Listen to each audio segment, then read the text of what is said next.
Welcome to Smash Fiction, the podcast where we pit fictional characters against one another in a battle of strength, or wits, or stabbing things really well. Like really well, though? Like professional stabbers of shit. But that's all they have in common that I'm aware of. And see who would win! This week, Altaïr Ibn-La'Ahad versus Oberyn Martell.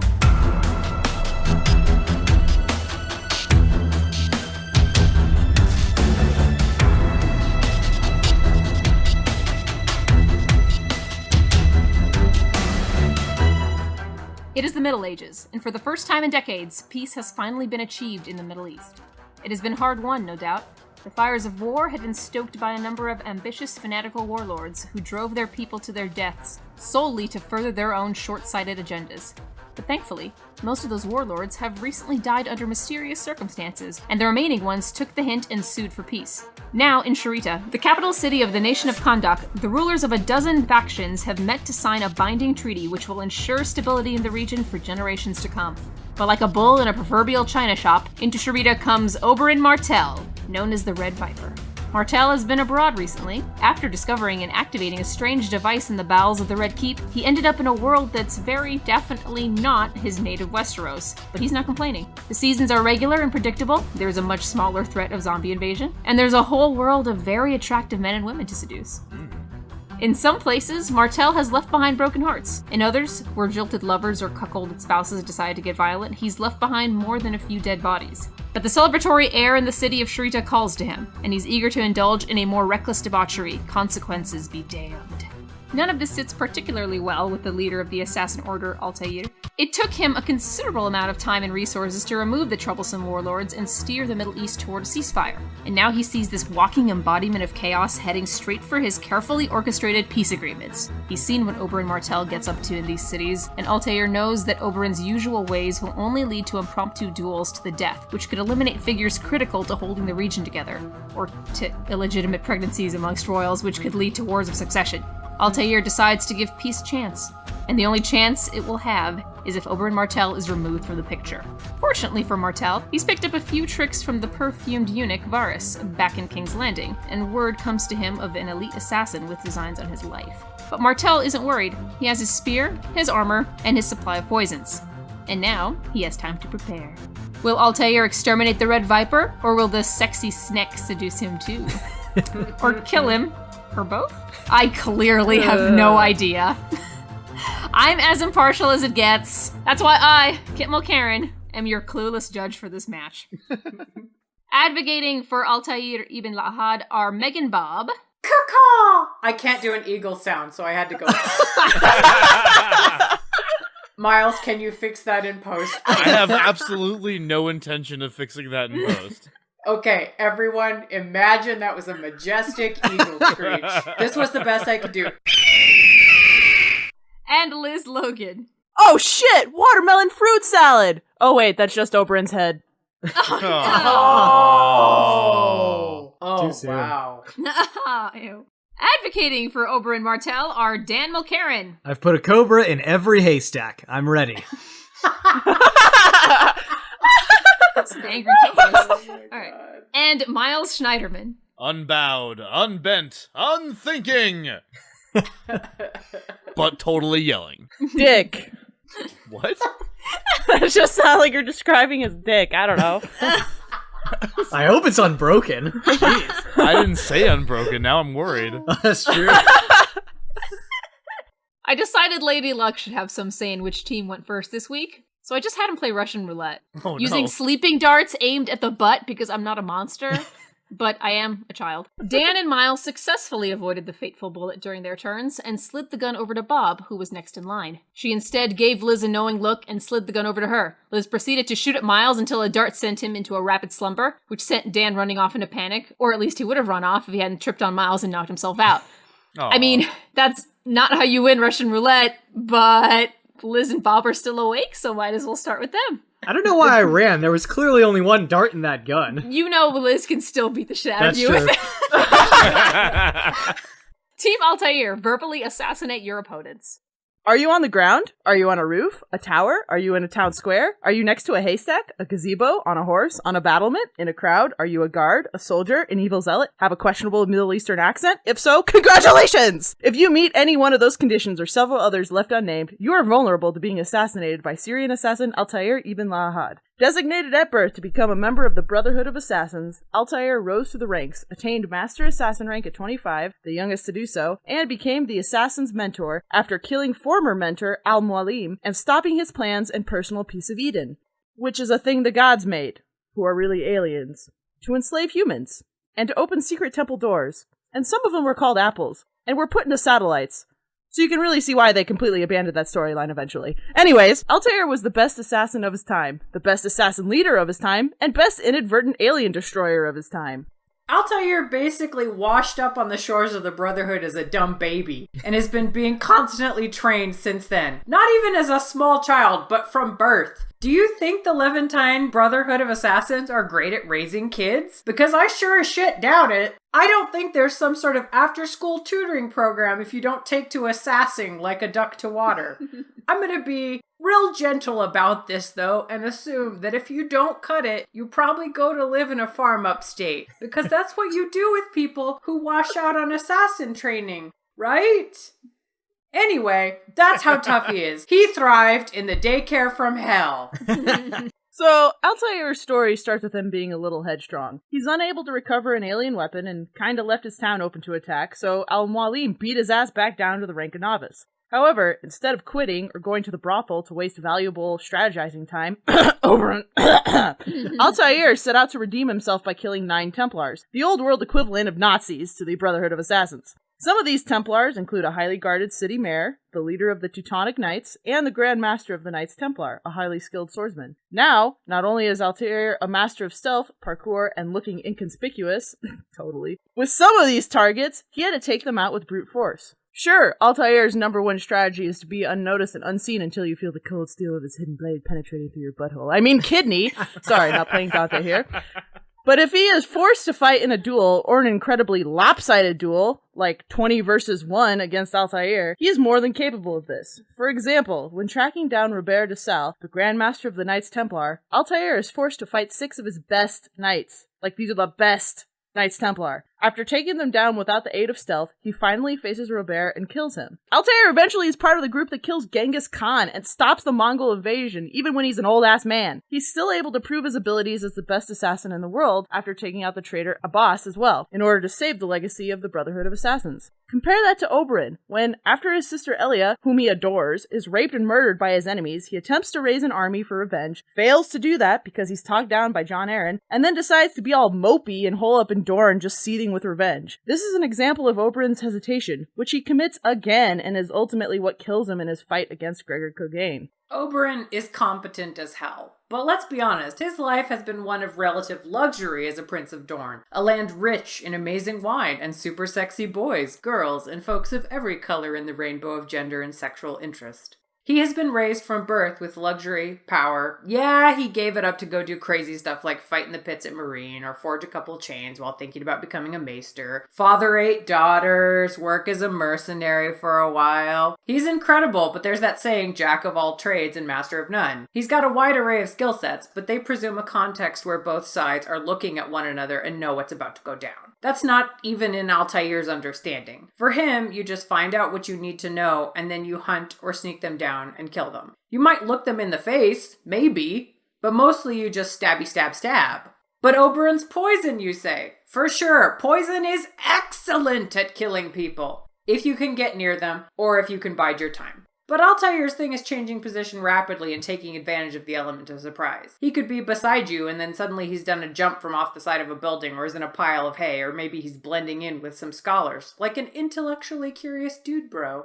Liz mentions that he can get up crazy high and spot his target, and he can. But for most of us, the problem would be getting back down again fast enough to do something with that information. Altaïr can pull a leap of faith, diving off of buildings multiple stories high, and be guided to safe landing by pigeons. Does he have magical abilities with animals?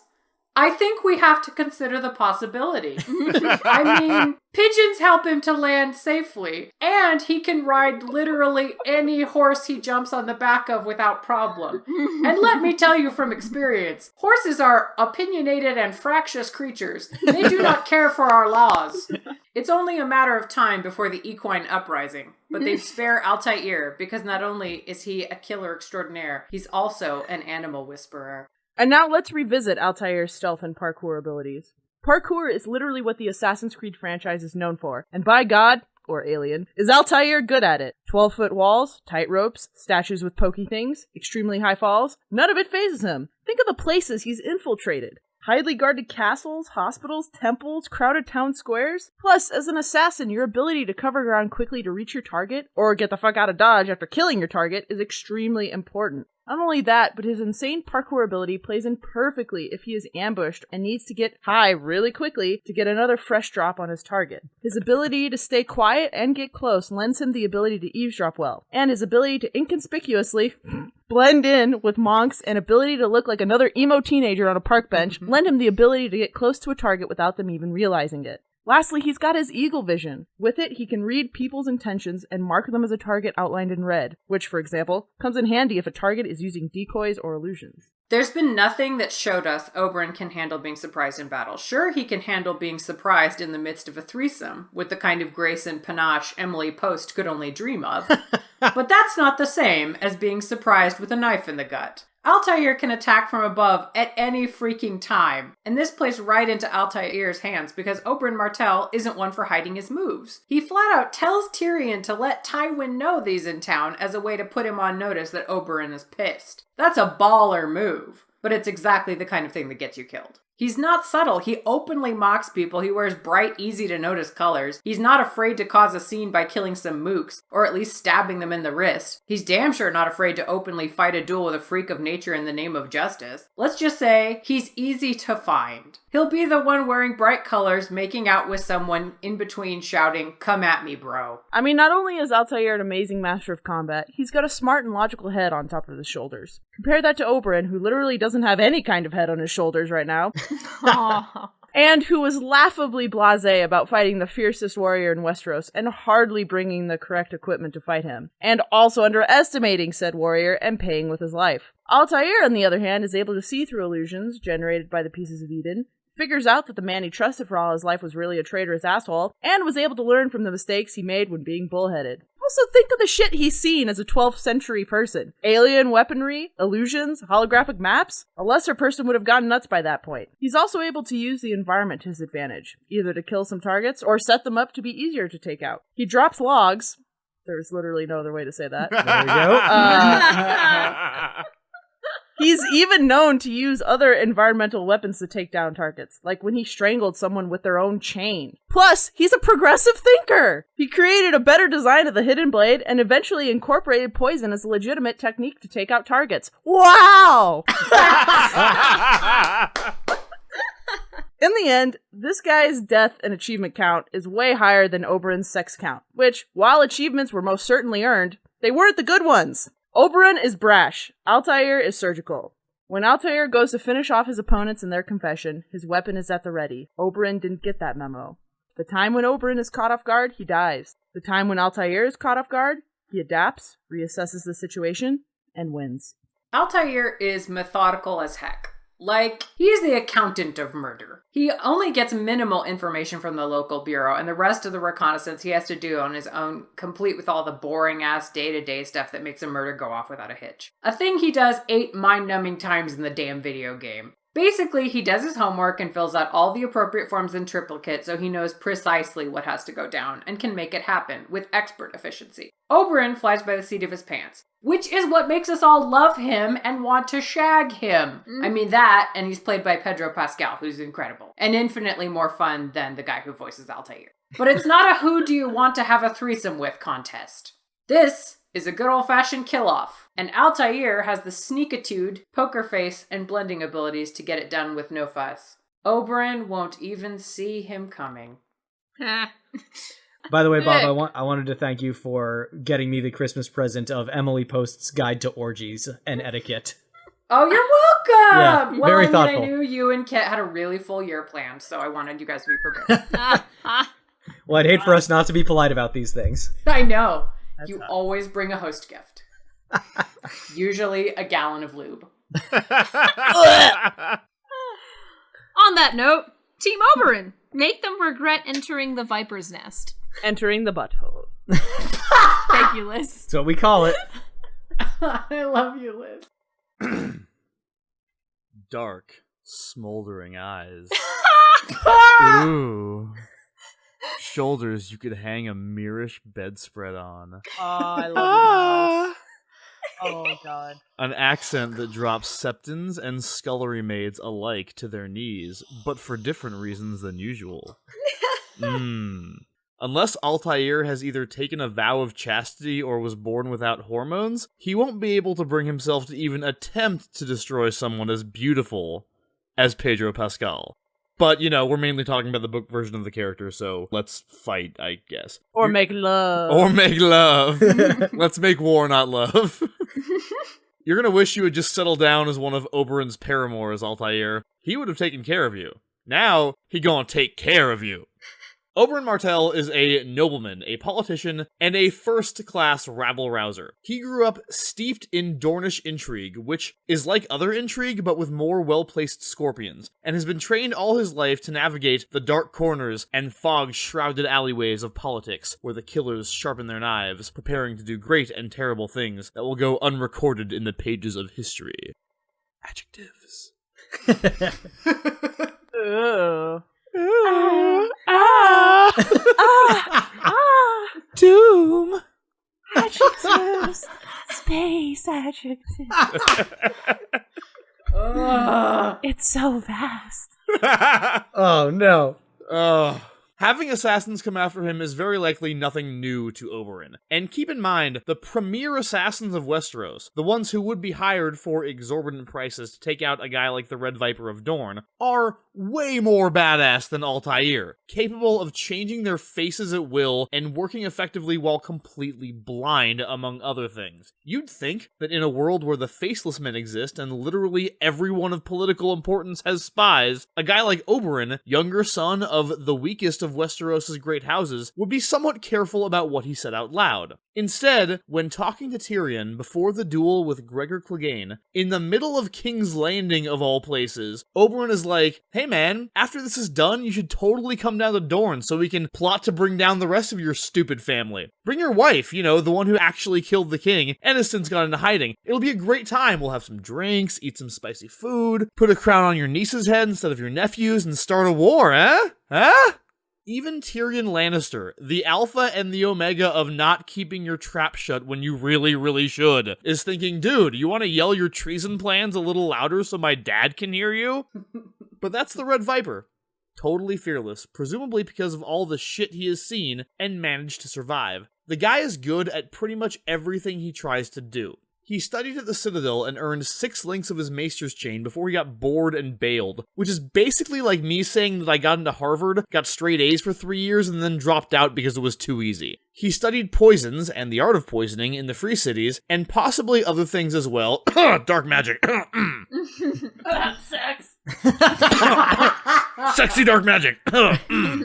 Then he went off to fight some wars in the Disputed Lands, like you do, eventually forming and leading his own sellsword company. This is the kind of situation where the fact that your name is Martell means zip. Do you know what you have to be to get a bunch of sellswords to follow you? You have to be really good at killing people, and even better at not getting killed. When the cocky upstart who never liked you challenges your leadership, you have to be able to put that motherfucker down. When you take your mercenaries into battle, you have to win. When the knife drops out of the shadows toward your back, you have to see it coming. If Oberyn wasn't able to do these things, he wouldn't have lived long enough to return to Dorne, and he certainly wouldn't be feared everywhere he goes by everyone he encounters. As his brother Prince Doran says, none dared tread on him. And for good reason, because if you tread on the Red Viper of Dorne, he will bite your ankle. And by bite your ankle, I mean murder you. He will fucking murder you right in the face. Oberyn is a legendary duelist, and not just because of that one duel he fought when he was 16, where his opponent mysteriously dropped dead a few days later, though that is definitely part of why he is a legendary duelist. The other part is that he is a great fighter.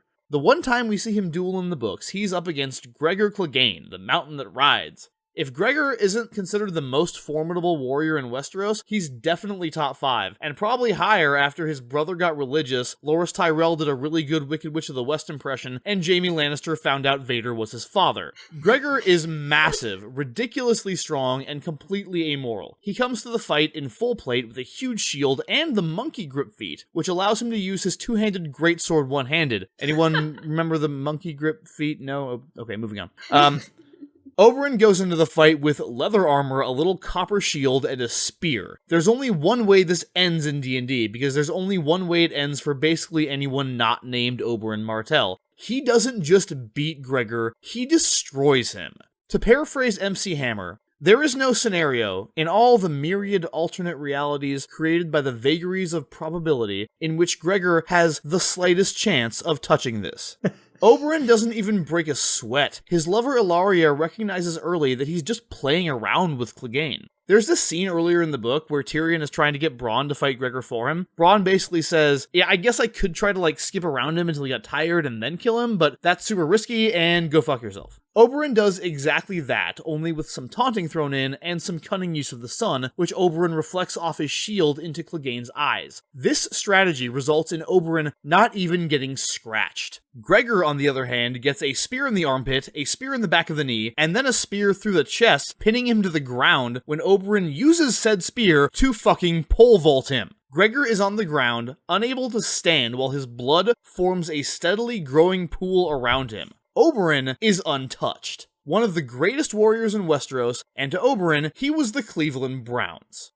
For you non-football fans out there, the Cleveland Browns suck. One of the big complaints about the first Assassin's Creed game, aside from Altair's voice actor, was the extreme repetitiveness of gameplay. Every assassination plays out more or less the same way. You find your target, sneak up to them, stab them, usually listen to their last words for a while, and then escape. The thing is, Altaïr isn't even that great at that stuff. A lot of attempted assassinations in those games can go south very easily, and require multiple attempts to pull off successfully, if at all. And there are plenty of times when Altaïr actually straight up fails in his efforts. The most embarrassing example of which being that time when he tried to take out Genghis Khan. He failed, not because he lost in an epic duel with Khan himself, but because he was spotted and taken out by a guard before he even got to his target. This points out the fact that in Assassin's Creed, if you ever end up having to actually fight anyone, you're usually screwed because as good at climbing and jumping as Altaïr is, he's not much when it comes to actual combat. So Altaïr has 9 main targets in the first Assassin's Creed.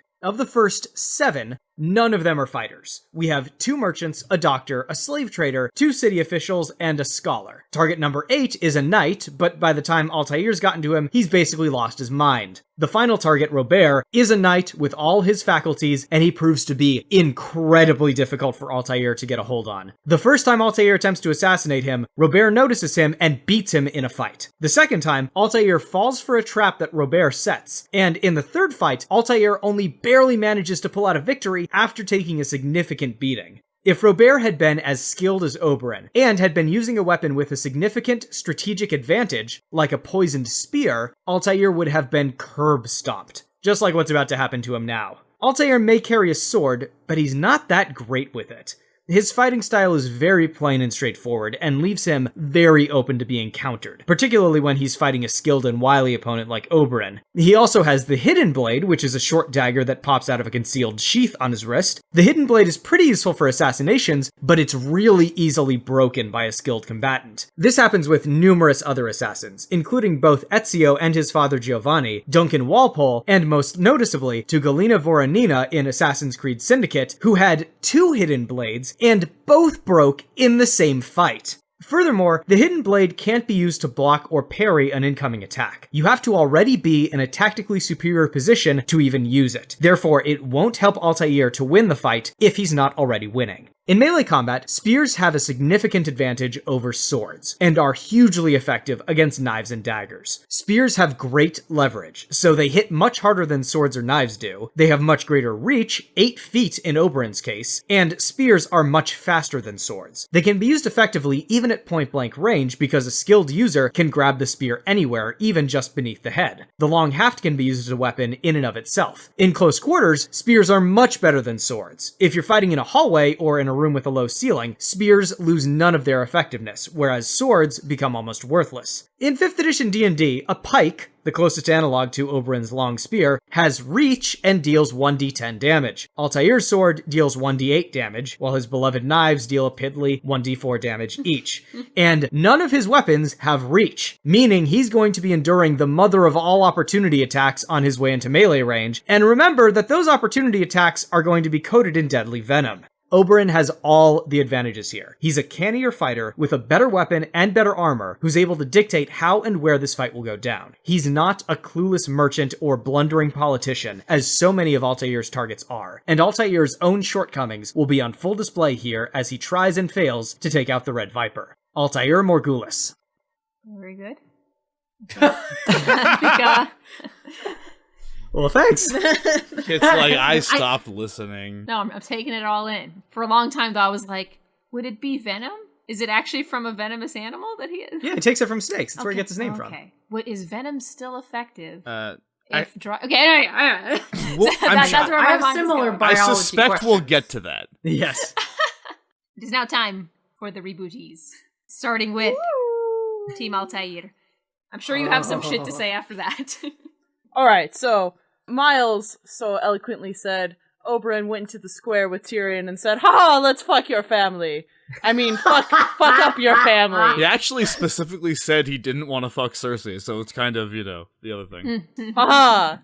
So let's fuck up your family. Exactly. That's the kind of brash, ridiculous shit that will get Oberyn killed.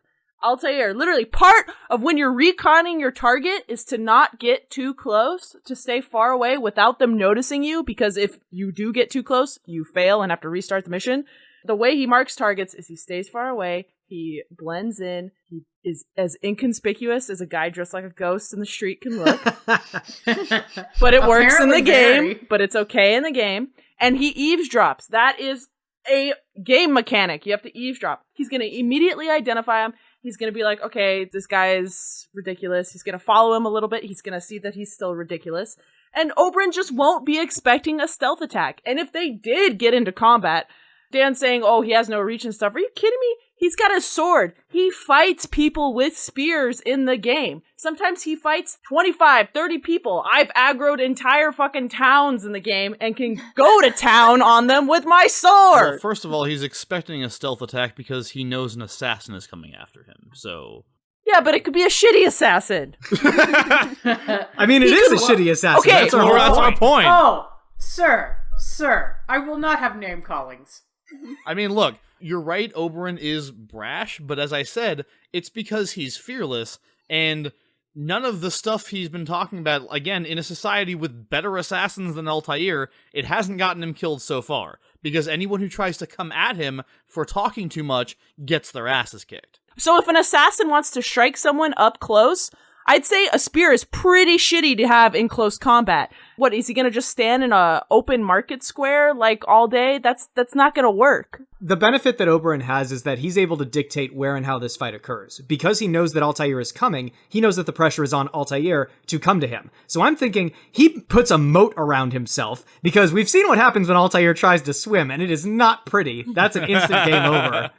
And, okay, a spear is useful in close-range combat. As I said in my opening argument, a skilled user of a spear can grab the spear at any point and use it effectively at any range, whereas Altaïr's sword has a reach of no more than, I would say, 3 feet. And so Oberyn has plenty more opportunities to cut right through Altaïr's non-existent armor, and all he needs is one cut. You have two amazing fighters in their respective franchises. At a point, it comes down to what tools they decide to use. Altaïr's tools will be better in that situation being very close up. I just find it interesting that you think that Oberyn is going to position himself in a wise way that suggests that he's done reconnaissance whenever we have seen no evidence of that. Also, Miles talked a lot about him fighting Gregor Clegane, like that was a super big deal. Now, was it super impressive? Fuck yes, it was.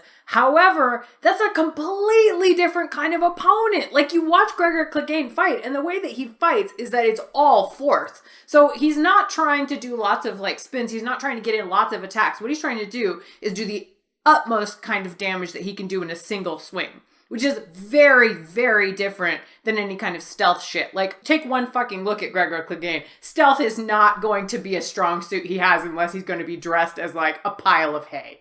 Well, you're right that stealth is not Gregor Clegane's MO, but if you're suggesting that he is stupid or merely attacks, just like rabidly without thinking about it, that's actually not true. Clegane is a very canny warrior. We see in that duel multiple times that he feints, he tries to fake Oberyn out. When the sun comes out from behind the clouds, Clegane is actually the one who successfully puts it behind his back first.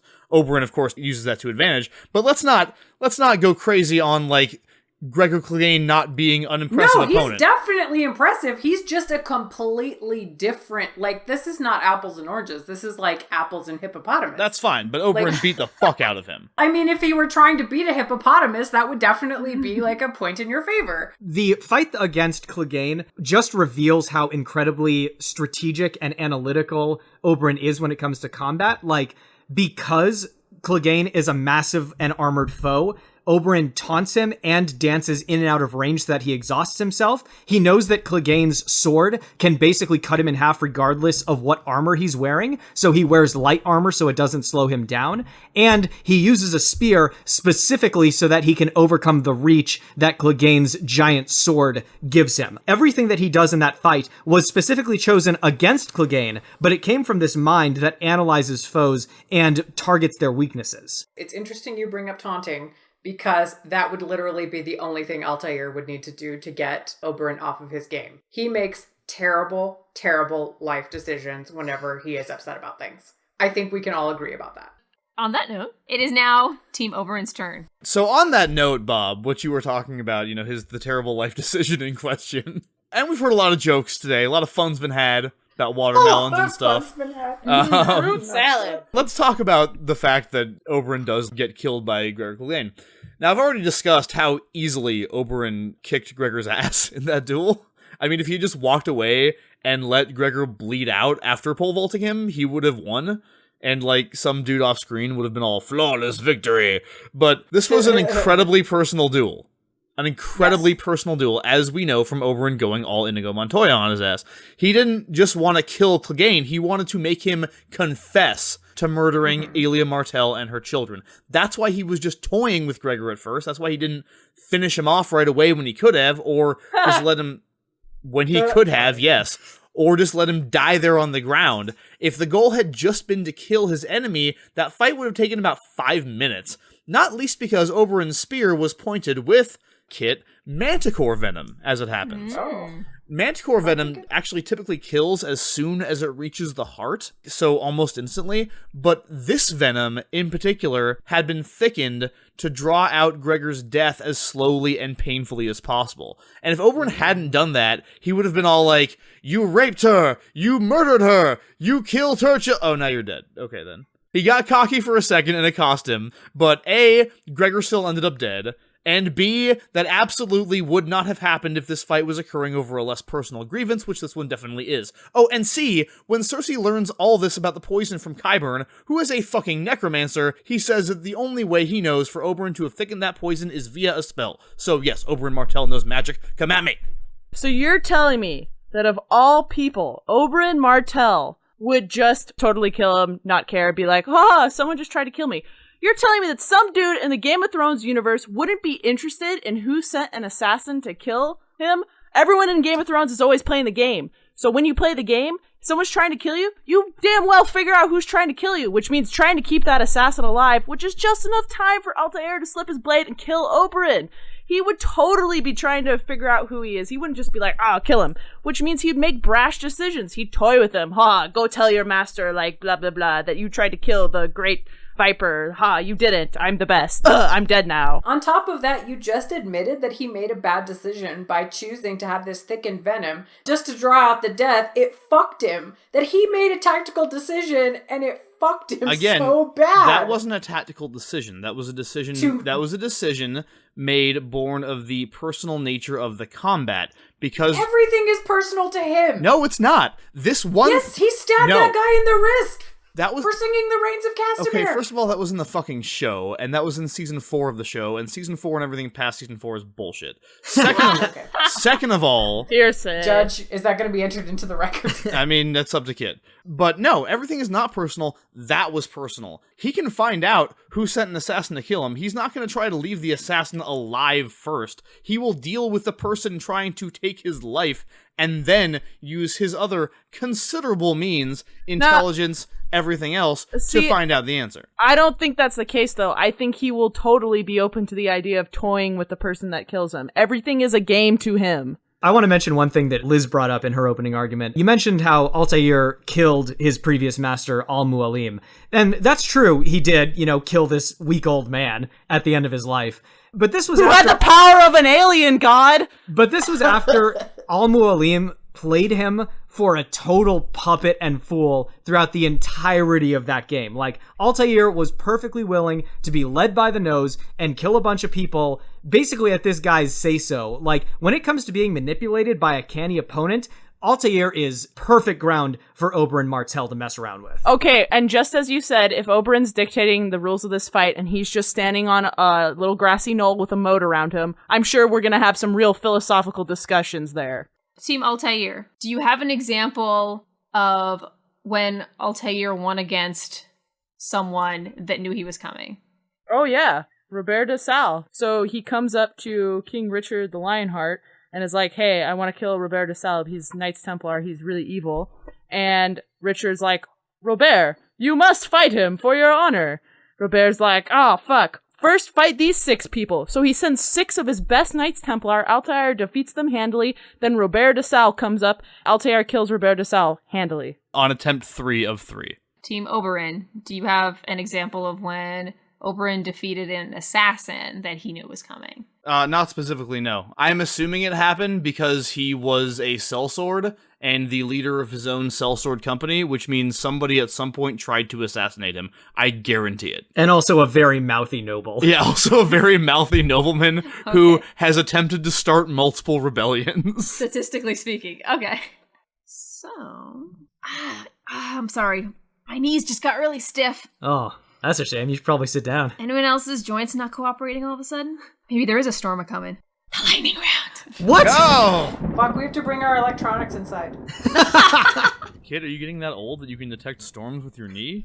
Oh no, I have to leave. My secret's out. She took an arrow in it. You have Aw, Dan took an arrow to the knee. That's true. No. So wait, Kid, are you saying you have that Kenneth condition where like Shut the fuck up. Edit that out. is that why you don't have a reflection? Alright. Don't be surprised if an Altaïr comes after you. You said too much. And Altaïr. Yeah, one of many. Right. He's so fucking basic. Oh my god. Just make a basic bitch comment, Miles.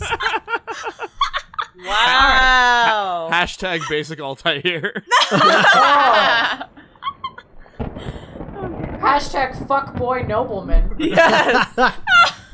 Also fair. Now I know what to make the tags on Tumblr. Thank you. Alright, so, just as the 2 men are about to bring their shiny, pointy finishing blows upon the other, they're both immediately thrown off balance as neither weapon meets its mark. Or did they? It appears the weapons of both men have become something soft. It's yarn. Altaïr quickly checks his other armaments to find that they too have all become yarn. Throwing daggers are especially plushy and adorable. Before any sense can be made of this, a nearby haystack turns into yarn in an instant. Then a carriage several meters off becomes a woolly masterpiece, leaving the carriage driver panicking and bewildered, but the horse very comfy. It appears as though all around them the world is turning into woven yarn. Then, as though this madness wasn't enough to cope with, 2 small creatures, also made of yarn, appear from a swirling yarn portal. They almost look like little baby wyverns without wings, with large heads and chubby round faces, and little booties covering their feet. The only difference between the 2 Yoshis are their color, for one is a deep red while the other is a faded blue. The strange little creatures begin speaking directly to the increasingly perplexed warriors, in squeaky little voices, and explain that their world is being turned into yarn by an evil Magikoopa named Kamek, so that it can be harvested and given to his master. The Yoshis are running out of time to find help, Other worlds have already fallen. Altaïr and Oberyn have to put aside their differences to stop Kamek and his master, Baby Koopa. At least until the day has been saved. As more and more of the world becomes yarn, the Yoshis urge that the men must fight fire with fire, so to speak, and make every weapon, armor, and tool they need out of beautifully crocheted wool. Since you're not as familiar with yarn as these purely yarn beings, they offer you a pair of knitting needles and offer to guide you both in how to knit and how to get to the boss level. So, what does your adorable yarn armor and weaponry look like? Color, pattern, etc. How will your character make best and most creative use of their yarn to get through the increasingly plushy, platformy world as quickly but safely as possible? The Yoshis will guide you, but you're going to have to avoid all the strange yarn monsters now crawling out of the woodwork. With only yarn to complement your skills, how will your character defeat the gigantic, fire-breathing Baby Koopa, and then, more importantly, each other? Team Oberyn. Crochet away. Okay, so I have a question. How did you turn my brain into yarn? It was comic. This is a pretty weird one. Yep. What the fuck is this from? I don't like Nintendo. It's Yoshi's Woolly World. It's adorable. Oh. It's adorable. So, Oberyn, I mean, he's a Martell. He's going to be going with the kind of orange and yellow motif, suns on everything. I think that's going to be the general thing. As for the armory, he favors spears, as we know, and I think in yarn form, spears would be best suited to be modified to his kind of skills if they essentially became like hook shots, which basically makes him Link, like yarn yes. Dornish Link. And since Link is kind of objectively the hero of the Nintendo universe, I think that gives us a pretty distinct advantage. That's an interesting point, Miles. If I can briefly absolutely. say other weapons he might have. For God's sake, salvage me. Of course, I'm on a raft. Personally, I don't think he's going to be so quick to abandon using a spear altogether, but I think his spear in this case is actually going to be a giant knitting needle, which he's going to impale his opponents on, Koopa and whoever else alike. He's obviously going to be riding on a red Yoshi, which anyone who has played Mario will know that that's the type of Yoshi that breathes fire, which is, of course, extra devastating against other creatures made of yarn. His final weapon that I can see is the one thing that I was always able to make out of yarn, given my limited skill set, which is, of course, a snake, and he's going to be throwing yarn snakes at people and poisoning them and killing them that way. So I'm honestly thinking of like maybe he puts some of his poison on like a yarn ball and just like rolls it over to somebody. Like you can roll it around a corner, you know? Right, and they'll be like, what the hell is this yarn ball? And they touch it and they just die. Sure, yeah. Poisoned yarn, the classic Dornish trick. Poisoned yarn, the Oberyn Martell story. The yarn costuming that he's wearing will definitely be easily removable to allow for sexing. Thick yarny sex. That's right. Like a little flap in the front. In addition to weapons, his armory contains lots of like really plushy beds and cushions and couches, so that he can entertain in his yarnery, so to speak. Yarnery? Yeah. I think when it comes to beating the final boss, obviously he's going to be able to beat this giant Koopa quite easily. You know, it's basically just like fighting Gregor Clegane, except he doesn't have a sword, so easier if anything. Once he does, and he then has to fight Altaïr again, Oberyn's going to gather up the yarn from his defeated Koopa foe, and he's going to make himself a giant snake outfit, which he will wear and use to eat Altaïr. Like fucking Jafar? Yeah, but this time it'll work. Right. Because Altaïr doesn't have a genie to distract him with. And the thing about Oberyn is that he's creative and he adapts very well to new situations. Altaïr is kind of rigid-minded and thinks very clearly within the boundaries of his own traditions and his own experience. So he's going to be far less adept at thriving as this fight transitions to a more yarn-based experience. Especially when you consider the fact that the fourth link that Oberyn forged was the knitting link, the mastery over knitting. Right, yeah. It was the yarn link. It's a rare one. It's a rare one. Yeah. It's made of the rare yarn metal. That's right. Yeah.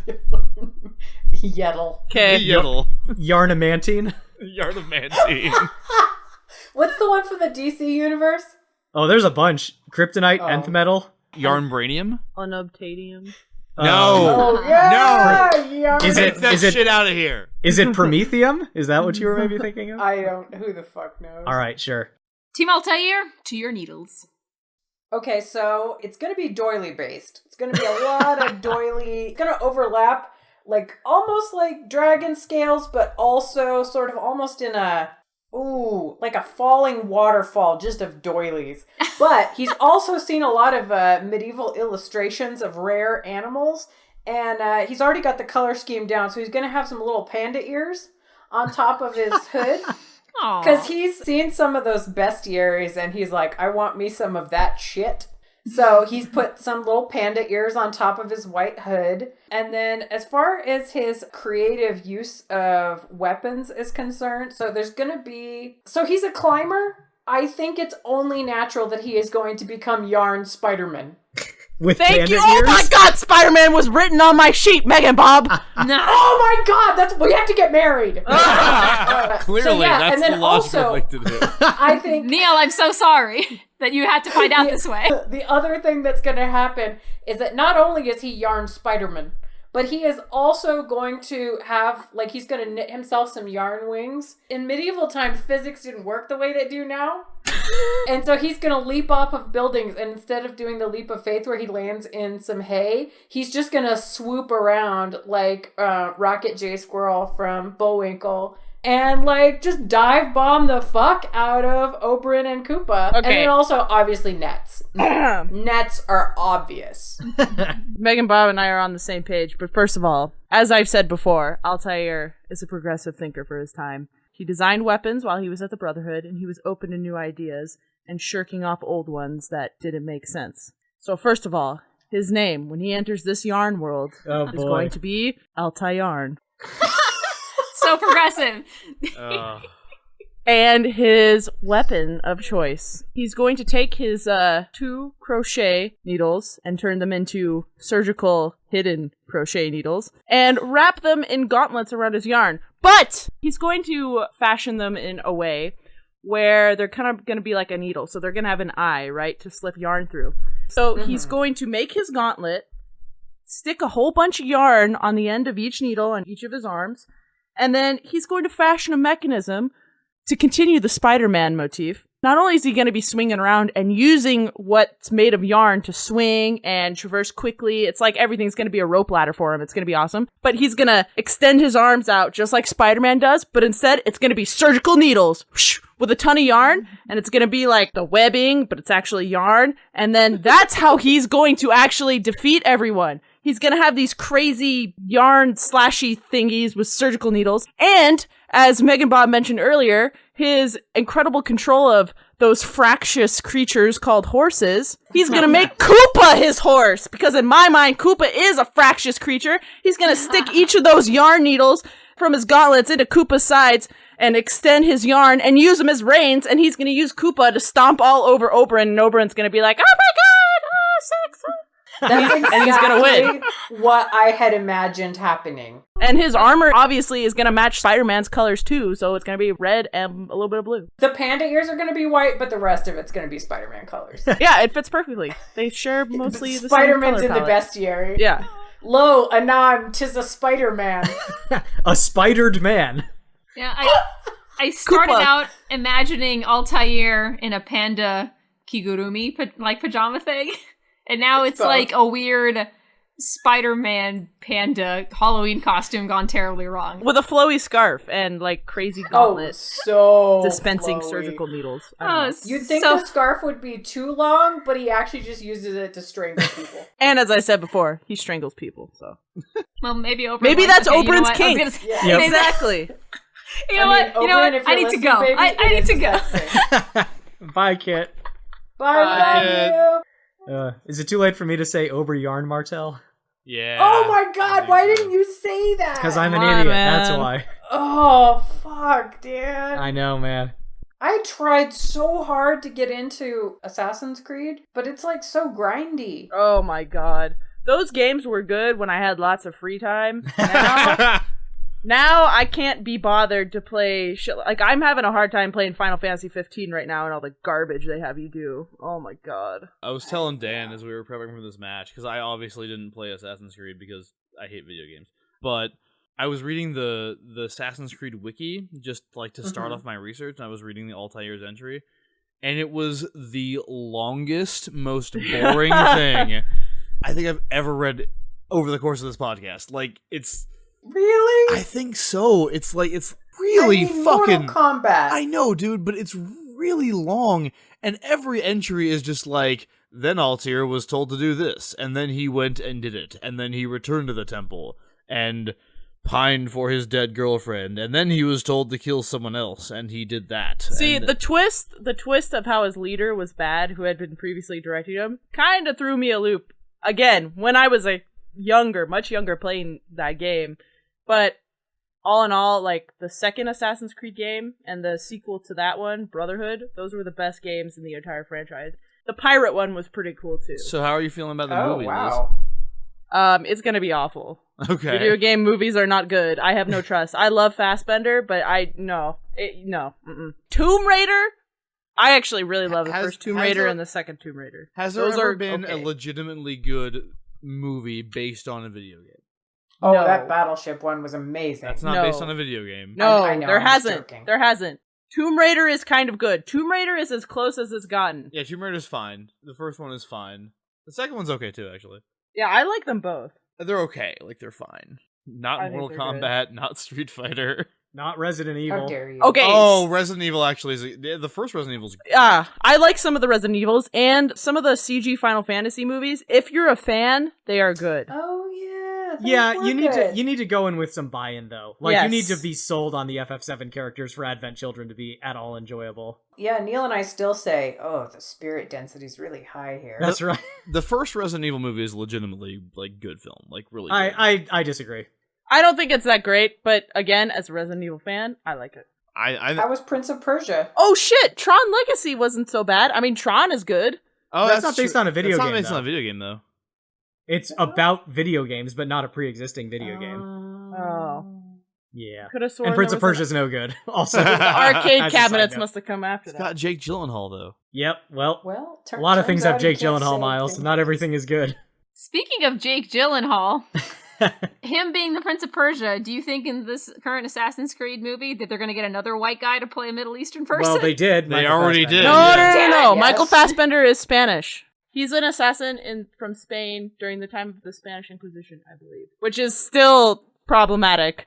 Michael Fassbender is like German English. Anyway, these two characters, you guys did a great job of convincing me that they're both really, really competent. And both of you guys, Wow. your opening arguments started out so strong. I mean, I guess I'm not trying to say they got bad. They're both your arguments are really, really great. But one team eventually got on top.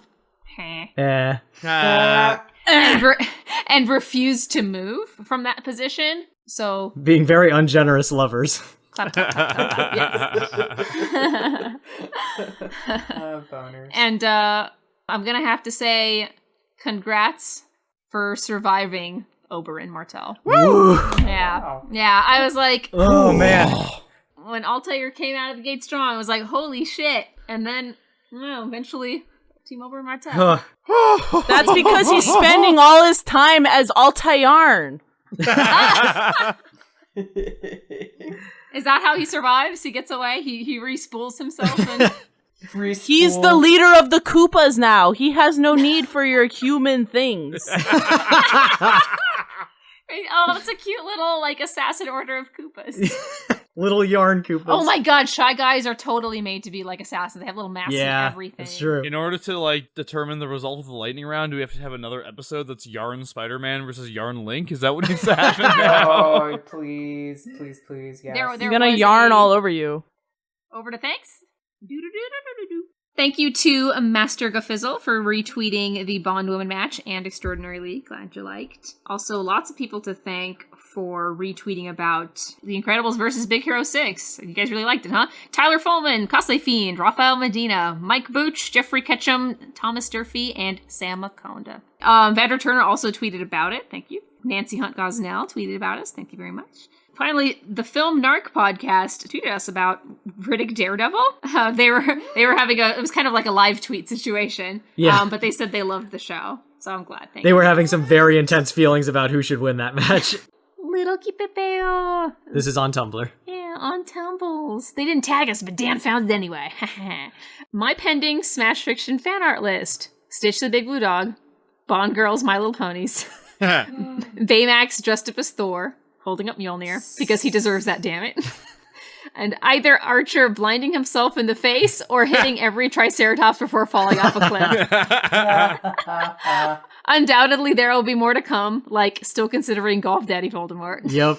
That would make me so happy. Like, really, guys, the thought of anyone making fan art out of something that I, like, put out into the universe is perhaps one of the biggest compliments. Yeah, ever. I mean, we've gotten a few pieces already, and it's always great. like, you're taking time out of your life, out of, like death will come for us all. That you're, like, spending some of your lifetime making, like, a thing that we put out there. And you know what I mean? It's amazing. Thank you.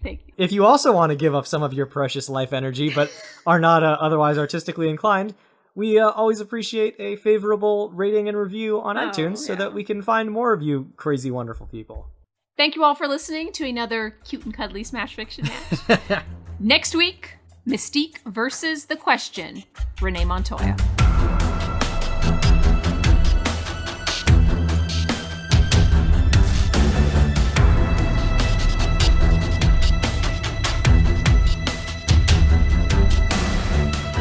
Smash Fiction is produced by Miles Schneiderman, with logo design by Colin Mulcairn. Special thanks to Kevin MacLeod for our theme song, which is called Hitman. You can find his work at www.incompetech.com. You can follow the Smash Fiction podcast on Twitter at SmashFicPodcast and search for us on Facebook and Tumblr. Subscribe on iTunes, and if you leave us a good review, we shall become more powerful than you can possibly imagine. If you have any suggestions, feedback, or other contributions, send them to us at smashfictionpodcast@gmail.com and help us continue the fight.